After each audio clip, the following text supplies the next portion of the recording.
Gpik's philosophy in every game is I'm going to play like an annoying, cheesy character that just stupid. Like, it doesn't have to be really good, but like annoying, cheesy, and just stupid, kind of brain dead. Okay. Not always brain dead, but kind of. Okay. Solo opening up a little. Oh, jeez. Solo will have to watch out for some of his energy moves, as Gpik can absorb them just like that. That's going to be super weak. Yes, but it still is a oh no, fantastic option. he couldn't hit it. Yeah. He got hit by the PK Thunder too soon. Bucketed it. But Game & Watch also does have the reflector in this game as well. Yeah. The bucket reflector and projectiles as well. But Ness doesn't have any projectile, so a bucketed PK Thunder is gonna be hella strong. Yeah. But I'm not super sure. No, Ness doesn't have any projectiles that can be reflected by bucket. It'll just get absorbed. Yeah, it'll just fill them all. So that back throw though coming in handy. So good. Game & Watch is a very light character, so all you have to do is rack up a bit of damage and get a kill throw on him. He's gone great spot dodge from Gpik, avoiding that Ness shine. Oh. Yeah, down smash actually a lot better in this game. Or not a lot better, but like it's more versatile. Like you can bury people with it. And it also seems to cover a little bit broader range. Yeah. Oh, I didn't notice this because I've literally never seen a Game & Watch actually play or throw. But when he throws, it turns into the little character stock icon. Yeah. I had no clue. That's so cool. Yeah, I love what they did with Game & Watch in this game. It's a lot of love for people who actually played those games. Yeah, exactly. Which much older audience members. Trying to catch him with those up airs. Pushing through. And right now, Gpik just does not want to get any more damage racked up on it. Has to go for a grab since Solo is just shielding, which is a great lock. Oh, that was nice. Game & Watch. This Game & Watch still doesn't really have any kill throws in this game. Yeah, and actually for something that Solo was starting off really well, Gpik brought it back a little bit, but I still wouldn't say that this is anywhere close to even. I did not know that it had 2 hitboxes. Yeah, since Smash, all the Smashes I believe it has. Oh, he bucketed that. I think no, that wasn't a bucket. He just went. He just upbeat through it. It has, yeah. Okay. I was thinking he might have filled it up quickly and gotten it. Nope. Because he still does have 2 in his bucket, I believe. Yeah. It doesn't go away when you die. No. You die, so. Unless they change that too. Okay. So Gpik has been going for a lot of these upbeats out of shield, and Solo finally adjusting to that, getting a nice shield on it. Puts Gpik in a rough situation off stage, and so that was one of those situations where you always want to kind of DI it inwards, Ness's back throw. But when you're that far away, you're more likely to die off of DIing in than you actually are just letting it go normally, or DIing out even. Yeah. Okay. Okay. Oh, getting those nice strings up there, falling, and he reads him with that. Oh, look at Gpik gave him the thumbs up. He's like, yeah, you deserve that. He appreciates that. I mean, yeah. I mean, like, I very, very rarely see a situation where a Ness gets that, and it's not like, you deserve to get that. Yeah. Because it's not, you can't true combo into that. You can't. It's off of a read that is somewhat safe, but is also still fairly ballsy to go for. It's somewhat safe because it has so little end lag. Yeah, on the floor. Put slide across the stage if you need to. Which I don't personally like, but because that's to me that's like if Lil Mac had a KO punch and it had as much end lag as like his F tilt. Yeah, but the thing is, if it's shielded, it has a lot of end lag. So if you but you have a lot of shield stun too. Yeah, but you can still punish it on shield. Sometimes depends on what you. Yeah, it's a matter of what direction you're facing, but like you can still punish it pretty hard on shield. You can also parry it, but that's kind of a risky thing to do as well. But okay, and he might be swapping out for the, either Ridley or the plant. I don't know which character. Special plant would have that many. He said an A to special to A. What? And X grab, Y is attack. Okay, that is weird. So A to special. Never seen that. Make me think maybe Ridley, because it might be easier to angle. He might have something to do with angling Ridley's up B. Well, yeah, but that wouldn't do with the button. That would be with the joystick. But if it's on a different button, you have a different reach to reach for. You have a different length to reach for if it's on a different button than it normally would be. So it's easier to, depending on how you grip the controller, it's easier to do it in certain ways. That would be the only reason I would think he would do it, but okay. Actually, Solo going Lucina. Why wouldn't you have a Lucina in this game? There's no reason not to. Or at least one sword character. Yeah. especially at playing a character like Ness, who is very weak to getting juggled by sword characters. Having a character of your own in your arsenal is very beneficial. But Ridley does have a lot of range and does outrange the majority of sword characters. Ridley's this kind of sleeper character that I never really think about him when I'm doing rankings. I'm like, oh yeah, Ridley's all right. And then I see him play, I'm like, oh my god, Ridley's a little bit better than all right, I think. He's really cool, especially on stages with platforms, because he can cover the entire platform without much trouble. Yeah. Oh my god, that was a nice down smash. And, okay. Getting the re-grab. Ooh, that was a nice read there. Recognizing what recovery he'd want to go for after the re-grab. Punishing it so hard.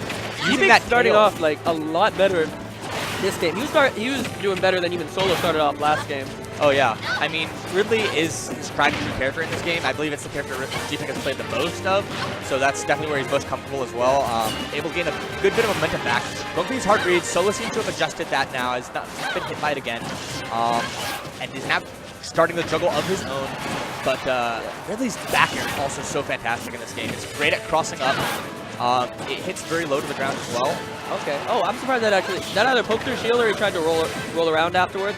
But okay, Gpik going for the hardest read on that up smash.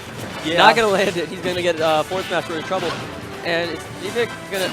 I like how he's using that fireball to try to like give Solo just the littlest bit. Yeah, I mean, Ridley can charge his fireballs to get more, but with Ridley, all you really need is one fireball to change the trajectory that someone has to recover from. Oh my god! Back air might have been that was a nair! That was a nair that sent him backwards! It might have been some suspect DI on that, but there's also a multitude of hitboxes on Ridley nair, so a bunch of ones that just hit you in different directions.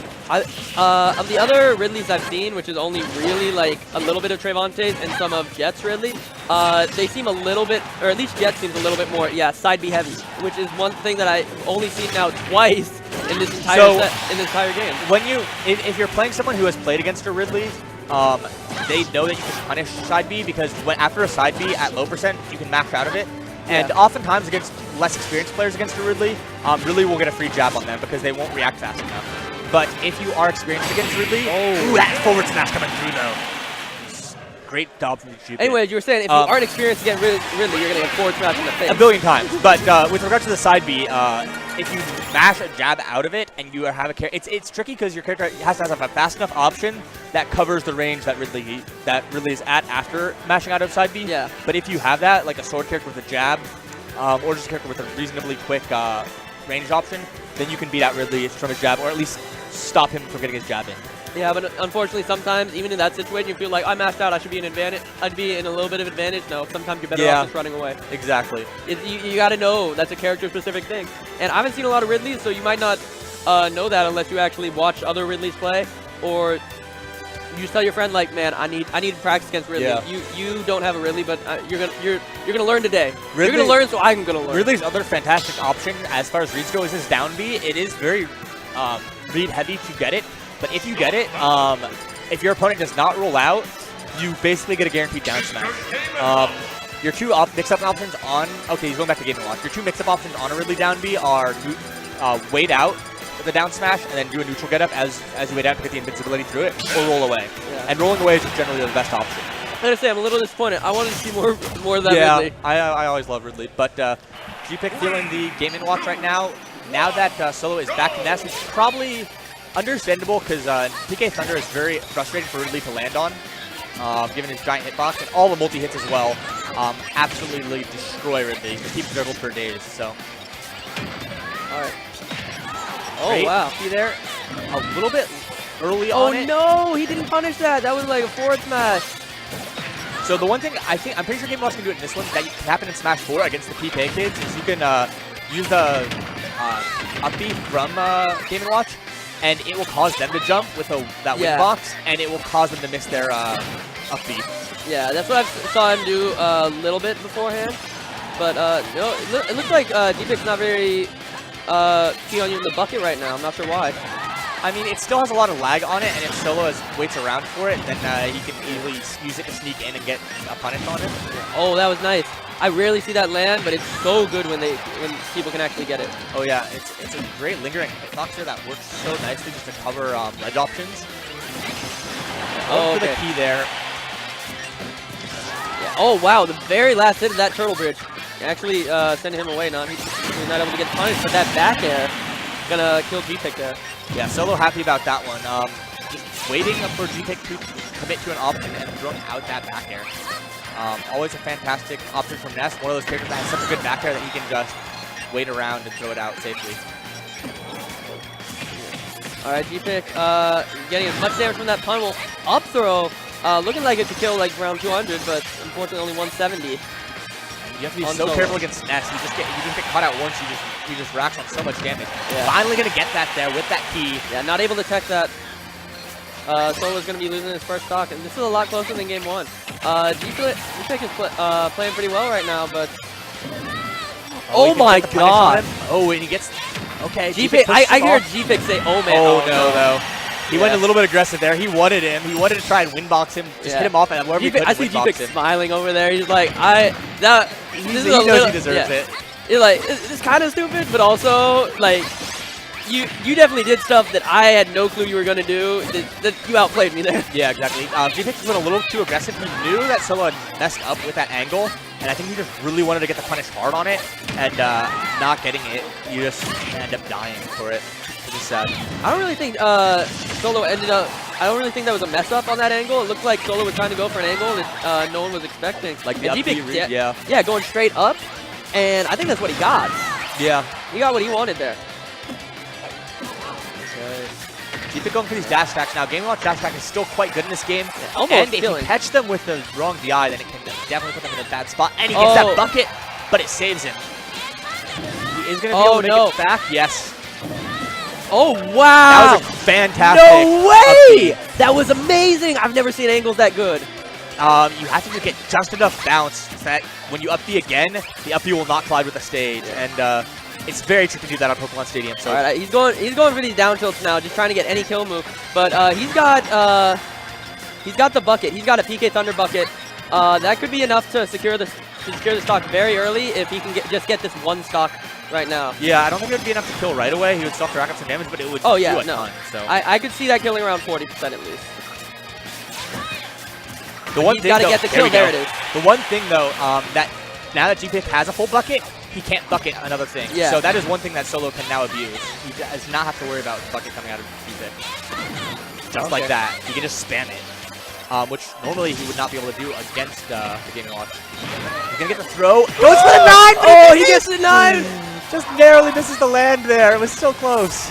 Okay, he got a 9 there? Oh, and no. Yo-Yo's going to do it. That was Gpik's game to win. Oh, he had the bucket, he got the 9, but Solo just barely inched through.